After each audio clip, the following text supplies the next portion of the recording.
So you have some application in your local directory that you want to run. In order to do so, just type the name of the application.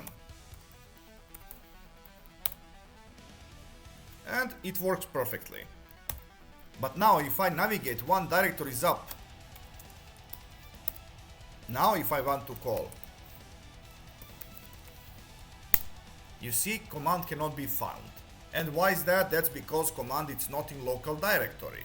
But you would ask how other commands can run. When you type some command's name in your terminal, the first places where your system is going to look for that command are directories in your system path.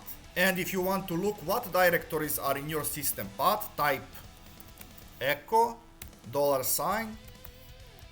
$path, all capital letters. And here is the result. But now, how to add some directory to your system path? First, I'm going to get that path. I'm to navigate to this simple counter directory, and I'm going to print working directory, and I'm going to copy this path. Now I'm going to use command export path all capital letters equals everything in quotation marks now, paste this path column $path, and I'm going to execute it. Now if I echo path, now you are going to see that new directory, it's in this list. And what that actually means, if I navigate one directory up, now I can call simplecounter.bin, and it works perfectly. But if I create another session, and if I close this session first, now if I look for simplecounter.bin, command still cannot be found. And why is that? Method that we used to export path works only on single session. If you want to make that export permanent, we would have to use another method. For that I'm going to use nano home directory hidden file -rs. Now go to the bottom of this file and in here type export path equals, now I'm going to paste this path once again, column $path. I'm going to write this out, I'm going to exit.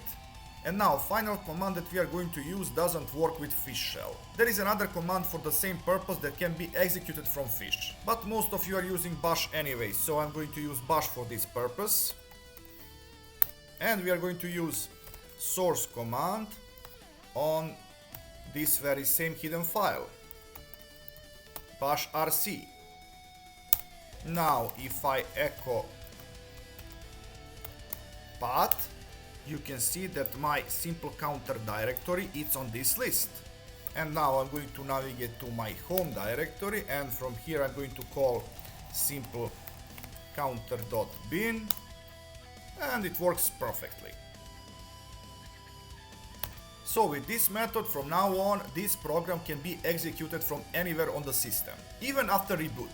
But what if you want to remove this directory from the path? We are also going to use nano bash rc, and we are going to remove this element. I'm going to write this out, I'm going to exit. I'm going to use command source on this file once again. But what is the problem? If I type echo path, you are going to see that this directory is still in my path. In order to solve that problem, we have to reboot machine first. After reboot, this directory is going to be eliminated. So guys, that's all for this episode. I hope that you learned something new and interesting, so please like, subscribe, and see ya!